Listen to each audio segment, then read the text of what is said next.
عربی زبان میں ہیمنہ کا مطلب ہوتا ہے حفاظت کرنا، نگرانی کرنا، شہادت دینا. شہادت سمجھتے ہیں نا، گواہی، ٹو بیئر وٹنس. امانت کا مطلب بھی ہے اس کا، اور حمایت کا مطلب بھی ہے اس کا. تو بڑا وسیع لفظ ہے، گواہ ہے. اور ایک اور ورڈ ہم ایڈ کر لیں کہ مہیمن حاکم بھی ہے. حاکم گواہ ہے، حاکم ہے، محافظ ہے، نگران ہے. کون ہے یہ سب کچھ؟ قرآن. یہ قرآن کی صفات بتائی جا رہی ہیں کہ قرآن مہیمن ہے پچھلی کتابوں پر، پچھلی شریعتوں کے اوپر. تھوڑا سا اس مضمون کو سمجھ لیتے ہیں. یعنی مہیمن کس طرح سے ہے، محافظ کس طرح سے ہے، حاکم کس طرح سے ہے. اللہ نے جو کچھ نازل فرمایا تھا پچھلی کتابوں میں، ان تمام مضامین کو چھانٹ کر سارے سیلف کریٹڈ، خود ساختہ ایڈیشنز، اضافے الگ کر دیے اور خالص وحی کو محفوظ کر لیا. یہ ہے محافظ. ساری ملاوٹ دور کر دی. جو احکامات اللہ نے نازل فرمائے، جو علوم اللہ نے نازل فرمائے، جو مضامین اللہ تعالیٰ نے نازل فرمائے، ان کو پرزرو کر دیا، ان کو محفوظ کر دیا. اچھا جی، اب ہم جانتے ہیں کہ تورات جیسی نازل ہوئی تھی، انجیل جیسی نازل ہوئی تھی، وہ اوریجنل شکل میں تو نہیں ہے، اس میں تو بہت کچھ ملاوٹ ہو گئی ہے. لیکن کیا انجیل کے اندر بالکل اللہ کا کلام باقی نہیں ہے؟ کیا تورات میں بالکل اللہ کا کلام باقی نہیں ہے؟ یہ ہماری غلط فہمی ہے.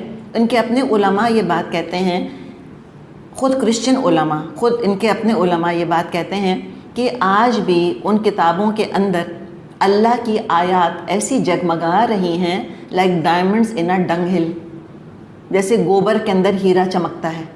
تو گوبر کس کو کہہ رہے ہیں؟ ان کی تحریفات کو، ان کے خود ساختہ اضافوں کو جو ان کے علماء نے کر دیے تھے، ان کے اسکالرز نے کر دیے تھے. اور ہیرے کس کو کہہ رہے ہیں؟ اوریجنل وحی. اب بھی وہ وحی کا نور چمکتا ہے ان کتابوں کے اندر. وہ چند آیات ہی ان میں باقی ہیں، تو اللہ نے کتنی قدر کی ہے ان کی، کہ کہا ہے کہ اے مسلمانوں تم کو بھی ایمان لانا فرض ہے ان کتابوں کے اوپر. تو سوچیں کتنی قدر کرنی چاہیے اس کتاب کی کہ جس میں ایک ایک لفظ اللہ کا نازل کردہ ہے، ایک شوشے کی ملاوٹ جس کے اندر نہیں ہوئی ہے. کیسے ہمیں اس کی قدر کرنی چاہیے. اور کس چیز کی حفاظت کی ہے قرآن نے؟ رسولوں کے کردار کے بارے میں قرآن کی گواہی قبول ہوگی. گواہ اور محافظ، ہم نے گواہ کی بات بھی کی تھی نا کہ مہیمن کا ایک مطلب ہوتا ہے گواہ، شہادت دینا. اب اگر تورات یا انجیل کہہ رہی ہے کہ نعوذ باللہ فلاں رسول نے ایڈلٹری کری تھی، فلاں رسول نے انسیسٹ کیا تھا، فلاں رسول نے شرک کیا تھا، ہم تو صرف فلاں کا نام لیں گے، ہم کو تو نام بھی نہیں لینا. انہوں نے تو باقاعدہ نام لے لے کے الزامات جڑیں رسولوں کے اوپر، نعوذ باللہ. تو اگر وہ یہ گواہی دے رہے ہیں تو ان کی گواہی کے مقابلے میں پھر قرآن کو دیکھا جائے گا کہ قرآن کیا کہہ رہا ہے ان رسولوں کے بارے میں، اور پھر قرآن کی گواہی قبول ہوگی. انہوں نے انبیاء کی عزت کی حفاظت نہیں کری، قرآن نے حفاظت کی ہے، انبیاء کا دفاع کیا ہے، جو الزامات انہوں نے لگائے تھے ان کو دور کیا ہے. تو اس طرح محافظ بھی قرآن ہے، مہیمن، محافظ، اور قرآن اس طرح گواہ بھی ہے. تو گواہ بھی ہے یعنی مہیمن ہے. اللہ کرے آپ کو مضمون سمجھ آ رہا ہو، بہت امپورٹنٹ بات ہے یہ. اب جو علم، ایسے بات ہم یہ کر رہے تھے کہ اب جو علم پرزرو ہے کون سا ہے؟ وہ جو قرآن نے پرزرو کر لیا. اچھا، بہت کچھ جو ہے جو کہ تورات میں نازل ہوا تھا، انجیل میں نازل ہوا تھا، it is last for ever. اب تو وہ ریٹریو ہو ہی نہیں سکتا. ویسی فائل تو نہیں ہے اس کو ریٹریو کر لیں. وہ تو لوگوں نے تحریف کر دی، وہ پتہ نہیں کہاں چلی گئیں وہ چیزیں. اب تو وہ موجود ہی نہیں ہیں. تو اگر وہ موجود نہیں ہیں، جو علم کھو گیا اور کوئی ذریعہ نہیں ہے اس کو دوبارہ حاصل کرنے کا، اس کا مطلب ہے کہ اللہ کو اس علم کی حفاظت مطلوب نہیں تھی. وہ عارضی ہوگا، وقتی ہوگا، ٹیمپرری ہوگا، اس وقت کی ضرورت، حاجت، نیڈ ہوگی. اب ضرورت نہیں رہی تو اللہ تعالیٰ نے پرزرو نہیں کیا. ٹھیک ہے، اٹس لاسٹ فار ایور، کوئی بات نہیں. ایک فائل تھی، ڈیلیٹ ہو گئی، اور وہ اللہ ہی کی حکمتیں تھیں اس کے اندر. تو اسی طرح قرآن جو ہے اب تمام کتابوں کا سردار ہے، حاکم ہے ان کے اوپر. کس طرح؟ ابھی حاکم ورڈ کو دیکھتے ہیں. اب قرآن فرقان ہے، قرآن کرائٹیرین ہے. تورات اور انجیل کے ہر عقیدے اور ہر حکم کو قرآن پر پرکھا جائے گا. قرآن نے اگر برقرار رکھا ہے تو صحیح ہے، قرآن نے اگر غلط کہہ دیا تو غلط ہے. قرآن نے ایبروگیٹ کر دیا، منسوخ کر دیا تو وہ ایبروگیٹ ہو گیا، اور قرآن نے ریپلیس کر دیا تو ریپلیس ہو گیا. اب آپ کہیں گی کیا ریپیٹ کریں؟ چلیں کوشش کر لیتے ہیں ریپیٹ کرنے کی. قرآن نے اگر صحیح کہا ہے تو وہ صحیح ہے، قرآن نے غلط کہہ دیا تو غلط ہے، قرآن نے منسوخ کر دیا تو منسوخ ہے، اور قرآن نے اگر ریپلیس کر دیا، بدل دیا، تو قرآن ہی کا حکم مانا جائے گا. یہ ہم نے سورہ بقرہ میں پڑھا تھا نا، ما ننسخ من آیت او ننسیها ناتی بخیر منها او مثلها. تو پرانی شریعتوں کو منسوخ کیا ہے قرآن نے آ کر، قرآن ناسخ ہے. تو یہ بات فرمائی کہ اب قرآن مہیمن علیہ ہے، قرآن اس پچھلی شریعت کے اوپر مہیمن ہے. تو مہیمن کو ایک لفظ میں تو ہم ڈسکرائب نہیں کر سکتے، لہٰذا اتنی لمبی چوڑی ہمیں تقریر کرنی پڑی. اب آپ صلی اللہ علیہ وسلم سے کیا فرمایا؟ فاحکم بینہم بما انزل اللہ. لہٰذا اللہ کے نازل کردہ قانون کے مطابق لوگوں کے معاملات کا فیصلہ کیجئے. یعنی کس کے مطابق اب فیصلے ہوں گے؟ قرآن کے مطابق، قرآن کی شریعت کے مطابق. اور قرآن کے مطابق فیصلہ کرنے کا آٹومیٹک مطلب یہ ہے کہ احادیث بھی اس میں شامل ہیں، اس لیے کہ خود قرآن کہتا ہے من یطع الرسول فقد اطاع اللہ. جس نے رسول کی اطاعت کی ہے اس نے اللہ کی اطاعت کی ہے. وما ارسلنا من رسول الا لیطاع باذن اللہ. یہ سب مضمون سورہ نساء میں پہلے ہی بتا دیا تھا ہم کو. اس کے بعد مائدہ نازل ہوئی ہے، اس کے بعد مائدہ کا نمبر آتا ہے کہ کوئی رسول اللہ نے نہیں بھیجا دنیا میں مگر اس لیے بھیجا کہ اس کی اطاعت کی جائے اللہ کے اذن، اللہ کی اجازت سے. تو لہٰذا اب جو اللہ نے نازل کیا ہے اس کے مطابق آپ فیصلہ کیجئے. اب مجھ پہ، آپ پہ، رہتی دنیا تک تمام انسانوں پہ فرض ہے کہ وہ قرآن کی شریعت کو فالو کریں. وَلَا تَتَّبِعْ أَهْوَاءَهُمْ. اور کہا اے نبی صلی اللہ علیہ وسلم اب آپ ان کی خواہشات کی پیروی مت کیجیے. یہ دوبارہ بھی پلٹ کر آئے گا، وہاں بات کریں گے. کب؟ اما جاءک من الحق. اس کے بعد کہ آپ کے پاس حق آ گیا ہے. ظاہر ہے اب جب ایک پروف ہے، ایک اوتھینٹک چیز آ گئی ہے تو ان اوتھینٹک چیز کو کیوں فالو کریں؟ پھر فرمائے لِكُلٍّ جَعَلْنَا مِنْكُمْ شِرْعَةً وَمِنْهَاجًا. اور ہم نے تم میں سے ہر ایک کے لیے شریعت اور راہ عمل مقرر کی ہے. شرعتاً کو تو ہم سمجھ سکتے ہیں، شریعہ پہ ہم نے پہلے بات بھی کر لی تھی لفظی ترجمے کے اندر. راستہ، وہ راستہ جو پانی کی طرف جاتا تھا. شریعت یعنی کہ شریعت سے مراد ہے اللہ تعالیٰ کے قوانین.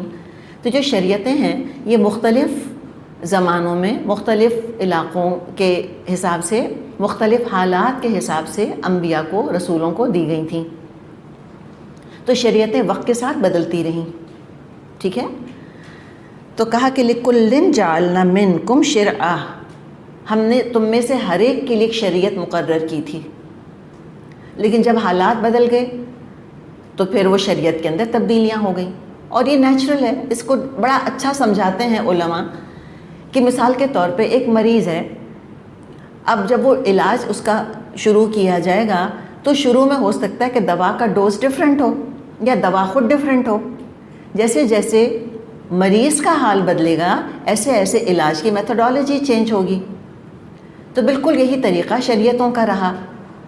انسان ایوالو ہو رہے تھے. ابھی ایوالو سے مطلب یہ نہیں کہ فزیکلی ایوالو ہو رہے تھے کہ ہم بندر سے جو ہے وہ ایپ سے ہم ان ایپ ہو رہے تھے. نہیں، یہ ان ایپ کی بات نہیں ہے.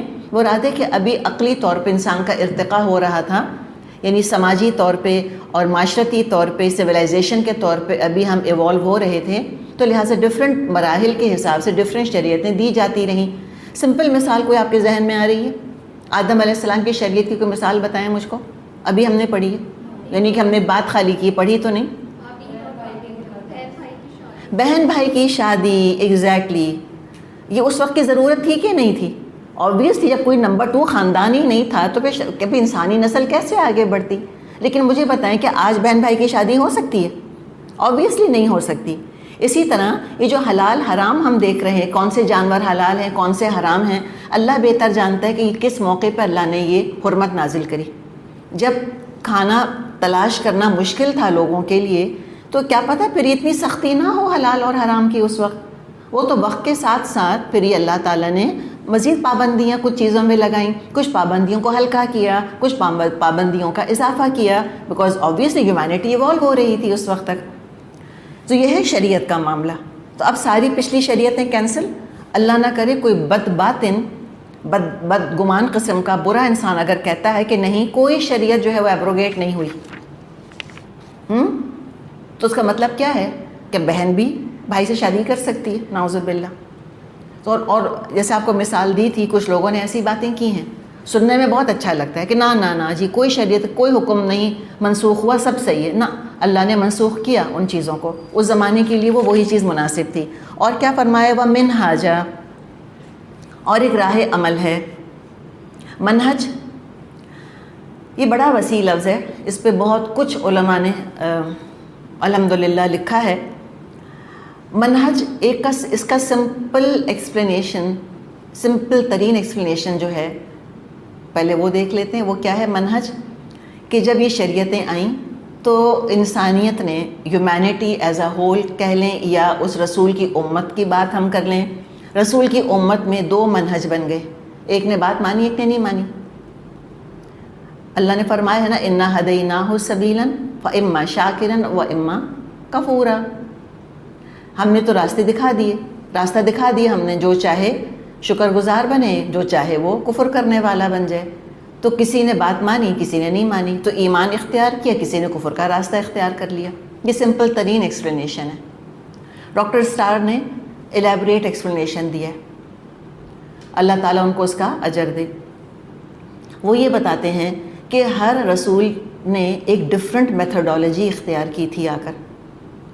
مثال کے طور پہ اگر ہم پولیٹیکل ایکٹیویزم کی بات کریں تو کون دماغ میں آتا ہے؟ موسیٰ کے عیسیٰ، موسیٰ علیہ السلام، وہ ایک طرح سے پولیٹیکل ایکٹیوسٹ تھے۔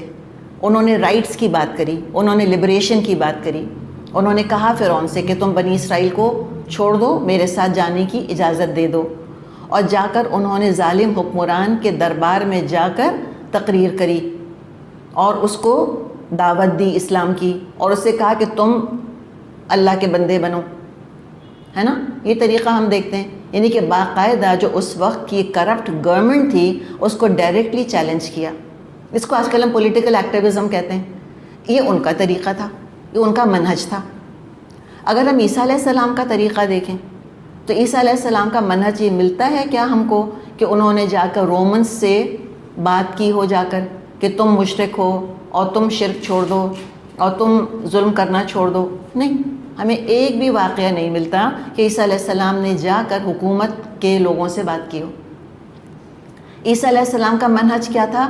ذاتی تزکیہ، اپنے آپ کو ٹھیک کرو، نرمی سے کام لو۔ اور یہ دیکھیں ضروری تھا اس وقت کے لیے، بیکاز بنی اسرائیل بہت زیادہ سخت دل ہو چکے تھے، کرس چڑھ گئے تھے دلوں کے اوپر۔ اور تو یہ ہوتا ہے ایک ایکسٹریم کو ماڈریٹ کرنے کے لیے بعض دفعہ دوسری ایکسٹریم اختیار کرنی پڑتی ہے، تب چیز ماڈریشن پر آتی ہے، تب چیز اعتدال میں آتی ہے۔ تو آپ کہیں واہ یہ کیا بات ہوئی، کیا ایکسٹریمزم سے کوئی ماڈریشن آتا ہے؟ چلیں مثال سے سمجھتے ہیں۔ پانی استعمال کرنا ہے، کھولتا ہوا پانی ہے، اب اس کو ٹھنڈا کرنا ہے۔ ٹھنڈے سے مراد کیا ہے کہ اس کا ٹیمپریچر ایسا کرنا ہے کہ وہ استعمال کے قابل ہو جائے اور ہمیں نقصان نہ پہنچائے۔ تو شدید کھولتے پانی میں اگر شدید ٹھنڈا پانی ڈالیں گے تو وہ ماڈریشن پر آ جائے گا، اعتدال میں آ جائے گا نا، جلدی آ جائے گا۔ یہ ہے دراصل ایک مثال۔ تو چونکہ وہ بنی اسرائیل اتنے ہارڈ ہارٹیڈ ہو گئے تھے، تو دوسری طرف عیسیٰ علیہ السلام نے ایکسٹریم پر جا کر ان کو دل کی نرمی کی باتیں بتائیں۔ وہ جو ٹرن دی ادر چیک والا جو انہوں نے خیر یقین ہے مجھ کو انہوں نے کہا نہیں ہوگا، منسوب کیا جاتا ہے ان سے، وہ ایسی غیر حقیقی امپریکٹیکل بات کر نہیں سکتے تھے، لیکن ہمیں یہی ملتا ہے جیسے کہ وہ اتنے سخت ہیں نا اپنی شریعت کے اوپر اور بہت زیادہ سیلف رائچس ہو چکے تھے، تو وہ جو واقعہ ملتا ہے ان خاتون کا کہ جن کو وہ لے کر آئے اور کہا کہ یہ ایڈلٹرس ہے، یہ زانیہ ہے، اب آپ اس کو رجم کروائیے، یہ کہا تھا نا آ کر انہوں نے، اور یہ مشہور واقعہ ہے ان کی اپنی تاریخ میں، ذکر کرتے ہیں ان خاتون کا، میری میگلڈین کا. تو عیسیٰ علیہ السلام نے رجم نہیں کرایا اس کو. انہوں نے کیا کہا تھا کہ تم میں سے جس نے زنا نہیں کیا ہے وہ پہلا پتھر مارے. تو ساری بھیڑ چھٹ گئی، ایک بھی آگے نہیں آیا. تو یہ ان کا طریقہ تھا کہ انہوں نے ذاتی تزکیے کے اوپر زور دیا. ٹھیک، یہ ان کا منہج تھا، یہ ان کا پیٹرن تھا کام کرنے کا. نبی اکرم صلی اللہ علیہ وسلم کا کیا پیٹرن تھا؟ ہمیں عیسیٰ علیہ السلام کی تاریخ میں کوئی فوج کشی نہیں ملتی، ہمیں کوئی شادی بیاہ کا ذکر نہیں ملتا، کوئی خاندان کے ساتھ سلوک کا ذکر، کوئی کمانے کے بارے میں اصول، کچھ بھی نہیں ملتا ہم کو. رائٹ؟ اچھا، موسیٰ علیہ السلام کی اگر شریعت کو ہم دیکھیں، اس میں جنگ کا ذکر ہم نے خود پڑھا ہے. کہا تھا انہوں نے اپنی قوم سے کہ چلو بھئی داخل ہو جاؤ فلاں شہر کے اندر، اللہ نے ارض مقدس لکھ دی ہے تمہارے لیے. اب وہ اور بات ہے کہ بنی اسرائیل کیسی کوری قوم تھی، نکمی قوم تھی، انہوں نے بات نہیں مانی، لیکن بہرحال جہاد کی دعوت دی تھی، قتال کی انہوں نے، وہاں قتال ملتا ہے. لیکن حکومت قائم کیسے کی جاتی ہے، گورنمنٹ کی رسپانسبلٹیز کیسی ہوتی ہیں، وہ نوبت ہی نہیں آئی موسیٰ علیہ السلام کی زندگی میں، حکومت قائم ہی نہیں ہوئی. تو وہاں ہم کو گیپ ملتا ہے، ویکیوم ملتا ہے، خلا ملتا ہے. تو اب یہ سارے گیپس کہاں فل ہوتے ہیں؟ نبی اکرم صلی اللہ علیہ وسلم کے منہج کے اوپر آگے. الیوم اکملت لکم دینکم واتممت علیکم نعمتی ورضیت لکم الاسلام دینا. ہمیں کچھ نہیں پتا موسیٰ علیہ السلام کی پرائیویٹ زندگی کیسی تھی، بیویوں کے ساتھ کیا معاملہ کرتے تھے. ہمیں کچھ نہیں پتا عیسیٰ علیہ السلام کی پرائیویٹ زندگی کے بارے میں، اور انہوں نے تو شادی ہی نہیں کری، ہمیں کچھ پتہ ہی نہیں. ہمیں نہیں پتا وراثت کیسے بڑھتی ہے، ان کے شریعت میں نہیں پتہ چلے گا ہم کو. یہ تو نبی اکرم صلی اللہ علیہ وسلم کا منہج ہے کہ جس نے پولیٹیکل ایکٹیویزم اور پرسنل پیورٹی ان کو جمع کر دیا. جیسے کہ جب مسلمانوں کی فوجیں گئیں تو دشمنوں کے ذریعے اللہ نے، ہو سکتا ہے کہ یہ بات کہلوا دی ہو کہ یہ کون لوگ ہیں جو آئے ہیں. یہ بڑا فیمس جملہ ہم کو ملتا ہے تاریخ میں، اسلام کی تاریخ میں، کہ مسلمانوں کے لشکر کو دیکھ کر دشمن کہتے تھے رہبانم باللیل و فرسانم بالنہار، رات کے راہب ہیں اور دن کے گھڑ سوار ہیں. عبادت ایسے کرتے ہیں لگتا ہے کہ تلوار اٹھانی نہیں آتی، اور تلوار ایسے اٹھاتے ہیں کہ لگتا ہے کہ کبھی انہوں نے عبادت میں اپنے آپ کو تھکایا ہی نہیں ہے. جیسے اس شان کی آپ نے امت اٹھائی. کوئی آپ کی زندگی کا گوشہ خفیہ نہیں ہے ہم سے، حتیٰ کہ جو پرائیویٹ ترین معاملات ہوتے ہیں، شوہر اور بیوی کا اپنا بند دروازوں کے پیچھے تعلق، اس کی بھی ہمیں رہنمائی مل گئی ہے ازواج کے ذریعے سے. اللہ ازواج پر کروڑوں کروڑوں رحمتیں نازل فرمائے، تو اپنی پرائیویسی کی قربانی دے کر امت کے لیے انہوں نے راہ عمل کھول دی کہ ہم اس تعلق کے اندر بھی جٹری نہ ہوں کہ پتہ نہیں اب جو یہ عمل ہو رہا ہے یہ جائز ہے کہ نہیں، ایسے کر سکتے ہیں کہ نہیں، وہ تک بتا دیا. تو یہ دراصل یہ آپ صلی اللہ علیہ وسلم کا منہج تھا، جو کہ بہترین حسین ترین کمبینیشن ہے موسیٰ علیہ السلام اور عیسیٰ علیہ السلام کے منہج کا. اور پھر جو گیپس فل ان دا بلینکس رہ گئے تھے، اللہ تعالیٰ نے ان کو بھی مکمل کر دیا، اللہ نے ان کو بھی پرفیکٹ کر دیا. اور آگے فرمایا وَلَوْ شَاءَ اللہ، اور اگر اللہ چاہتا لَجَعَلَكُمْ أُمَّةً وَاحِدَةً، وہ تم کو ایک ہی امت بنا دیتا، لیکن نہیں چاہا اللہ نے. سمپل بات ہے، کیوں نہیں چاہا؟ کہ یہاں پر ہم امتحان کے لیے آئیں. اگر پیپر ہی آؤٹ کرنا تھا، آنسر شیٹ ہی دے دینی تھی اسٹوڈنٹ کو، تو امتحان کا فائدہ؟ دنیا تو ہے دارالامتحان.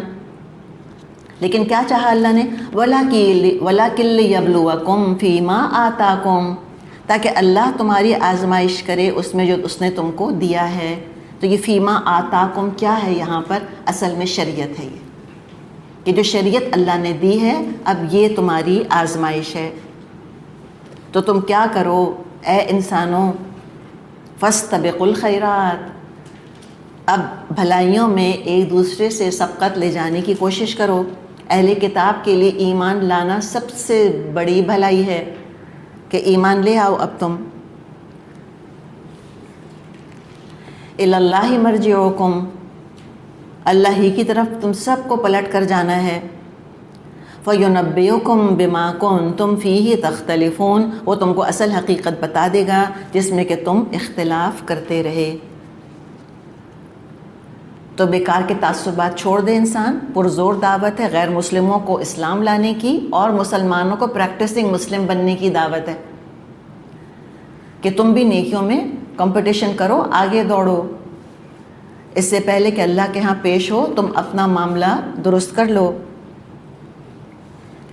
وَأَنِحْكُمْ بَيْنَهُمْ بِمَا أَنزَلَ اللَّهُ وَلَا تَتَّبِعْ أَهْوَاءَهُمْ وَاحْذَرْهُمْ أَنْ يَفْتِنُوكَ عَنْ بَعْدِ مَا أَنزَلَ اللَّهُ إِلَيْكَ فَإِنْ تَوَلَّوْا فَاعْلَمْ أَنَّمَا يُرِيدُ اللَّهُ أَنْ يُصِيبَهُمْ بِبَعْضِ ذُنُوبِهِمْ وَإِنَّ كَثِيرًا مِنَ النَّاسِ لَفَاسِقُونَ۔ بس اے محمد صلی اللہ علیہ وسلم، آپ اللہ کے نازل کردہ قانون کے مطابق ان لوگوں کے معاملات کا فیصلہ کیجئے اور ان کی خواہشات کی پیروی مت کیجئے۔ ہوشیار رہیے یہ لوگ آپ کو فتنے میں ڈال کر اس ہدایت سے منحرف نہ کر پائیں جو اللہ نے آپ کی طرف نازل کی ہے، اور اگر یہ اسے منہ موڑیں تو جان لیں اللہ نے ان کے بعض گناہوں کی پاداش میں ان کو مبتلا مصیبت کرنے کا ارادہ کر ہی لیا ہے، اور حقیقت یہ ہے ان میں سے اکثر لوگ فاسق ہیں۔ تب آپ صلی اللہ علیہ وسلم سے براہ راست خطاب ہے وَأَنِحْكُمْ بَيْنَهُمْ بِمَا أَنزَلَ اللَّهُ، یعنی اب آپ شریعت کے مطابق، اسلامی شریعت کے مطابق فیصلے کیجئے، وَلَا تَتَّبِعْ أَهْوَاءَهُمْ، اور ان کی خواہشات کی پیروی مت کیجئے۔ آپ صلی اللہ علیہ وسلم کے ذریعے مسلمانوں کو بھی حکم دیا جا رہا ہے کہ قرآن کا قانون چھوڑ کر غیروں کے قانون پر راضی مت ہونا، ان کے طور طریقوں، ان کے عقیدے، ان کے رسم و رواج، ان کے قوانین، ان کی شریعت میں کچھ بھی ہدایت نہیں بچی ہے، کوئی ہدایت نہیں ہے، صرف ہوا ہی ہوا ہے وہاں پر، ہر چیز خواہشات ہیں، اور یہ خود ہم پڑھ سکتے ہیں۔ ان کا عقیدہ، ان کی خواہش ٹرینٹی، کوئی رسول کی تعلیمات سے تعلق نہیں، ان کی سیلیبریشنز کا ان کے رسول کی تعلیمات سے کوئی تعلق نہیں، نتھنگ۔ کرسمس کے بارے میں کھول کے پڑھ لیں کہ کرسمس کہاں سے آیا، جو آج پہچان ہے کرسچینٹی کی، کرسمس ٹری، سینٹا کلاس، یہ ساری چیزیں، موزوں کے اندر تحفے دینا، یا وہ جو سلیج لے کر وہ آتا ہے، رین ڈیئرز لگے ہوئے ہوتے ہیں اس کے اندر۔ یہ مجھے بتائیں کہ سلیج اور یہ رین ڈیئر اور اس کا وہ اتنا موٹا سا کوٹ جو سردی کے کپڑے ہیں، وہ کہاں ہو سکتے تھے وہاں پر جہاں پہ عیسیٰ علیہ السلام تشریف لائے تھے؟ وہ کچھ سرد علاقہ تھوڑی تھا کہ برف پڑ رہی تھی وہاں پر ایسے، اور وہاں پہ سلیج ہوتی تھی کوئی، اور رین ڈیئرز ہوتے تھے وہاں پر۔ اجنبی ہے نا یہ چیزیں، کوئی تعلق ہی نہیں ہے ان کا عیسیٰ علیہ السلام سے۔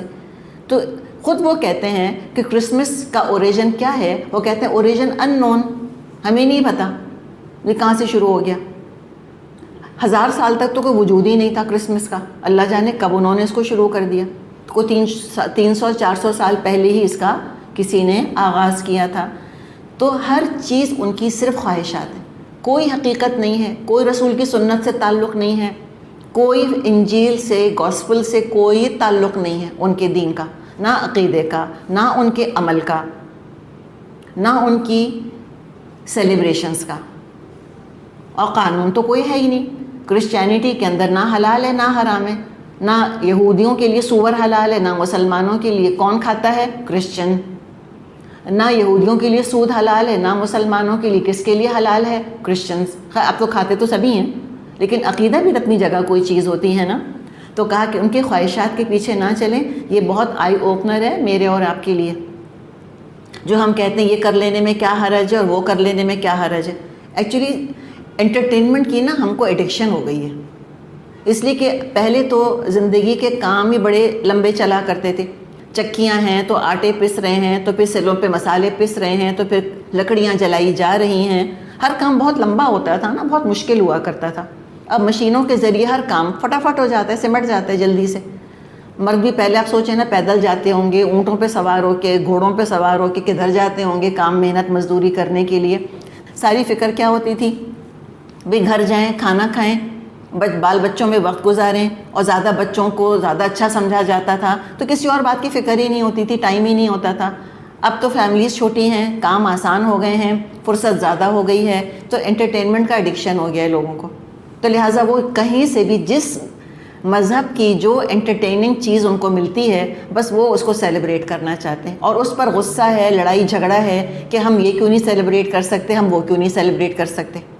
تو بہرحال اللہ نے یہاں گائیڈنس دے دی ہے، اور پھر کیا کہا ہے، وَاحْذَرْهُمْ، بچ کے رہنا، بی کیئرفل، اَن یفتنوک، کہیں تم کو فتنے میں نہ ڈال دیں، ام بعد ما انزل اللہ الیک، ان میں سے بعض چیزوں سے جو اللہ نے نازل کی ہیں، تمہیں قرآن حدیث کے بارے میں شک میں نہ ڈال دیں، تم ملاوٹ نہ کرنے لگ جاؤ، تم کو اپنے سیلیبریشن پھیکے نہ لگنے لگ جائیں، تم ان کی طرح رنگینیاں تلاش کرنے میں نہ لگ جانا کہیں،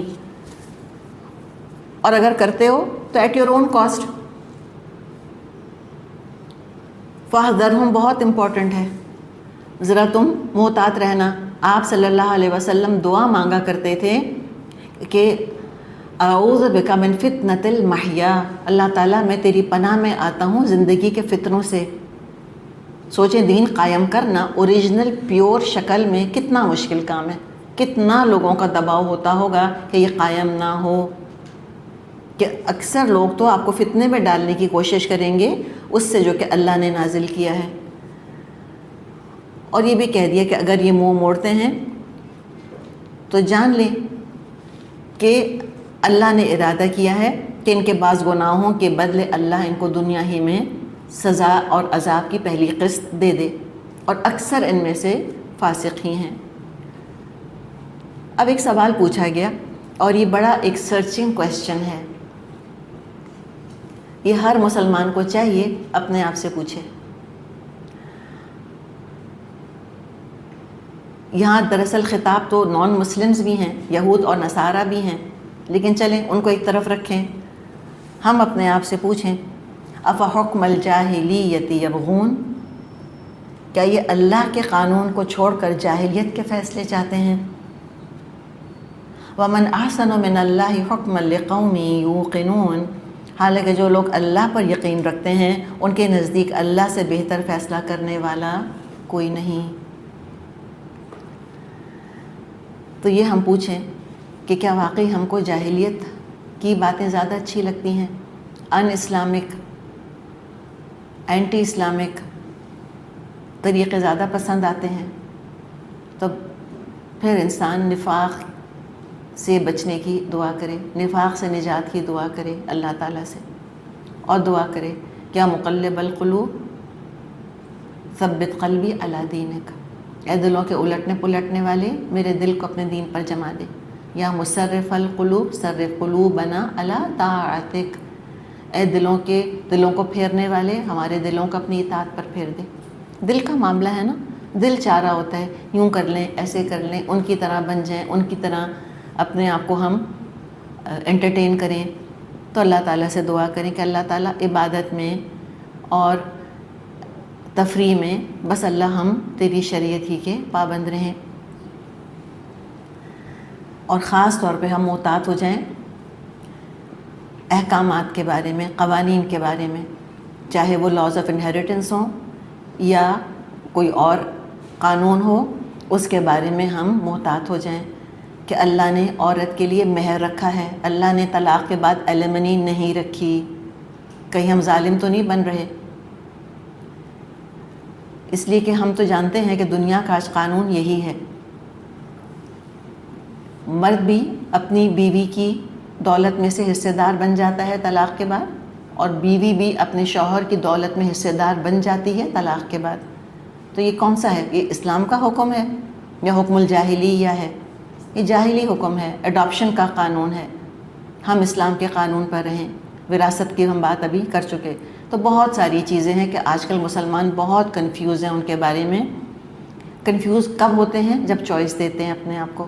چوائس نہیں ہے میرے پاس، مجھ کو شریعت کا پابند ہونا ہے اور تقدیر میری اللہ کے حوالے، جو لکھا ہے اس سے ایک پیسہ زیادہ نہیں ملے گا، اور جو قسمت میں نہیں ہے، جو جتنا لکھا ہے اتنا ملے گا، اور جو قسمت میں نہیں لکھا نہیں ملے گا۔ سارے قانون توڑ لیں، سود لے لیں، قرضے لے لیں، جو مرضی کریں، جو لکھا ہے اللہ نے وہی ہوگا۔ تو یہ جاہلیت کے فیصلے اچھے نہیں ہیں۔ اور وَمَنْ أَحْسَنُ مِنَ اللَّهِ حُكْمًا لِقَوْمٍ يُوقِنُونَ، جو اللہ پر یقین رکھتے ہیں ان کے نزدیک اللہ سے بہتر فیصلہ کرنے والا کوئی نہیں۔ کتنی پیاری بات ہے۔ اللہ تعالی ہمیں ان میں شامل رکھے، یقین رکھنے والے لوگوں میں۔ اور یہ ہم نے سورہ بقرہ کے آغاز میں پڑھا تھا، وَبِالْآخِرَةِ هُمْ يُوقِنُونَ، اور وہ آخرت پر یقین رکھتے ہیں پکا کہ اللہ کے آگے کھڑے ہو کے ہم کو حساب دینا ہے اپنی زندگی کا۔ تو یہ چند روزہ زندگی کی چمک دمک انسان کی آنکھوں کو خیرہ نہ کر دے، ہمیں بلائنڈ نہ کر دے۔ چلے الحمدللہ رکوع ہمارا مکمل ہوا یہاں پر۔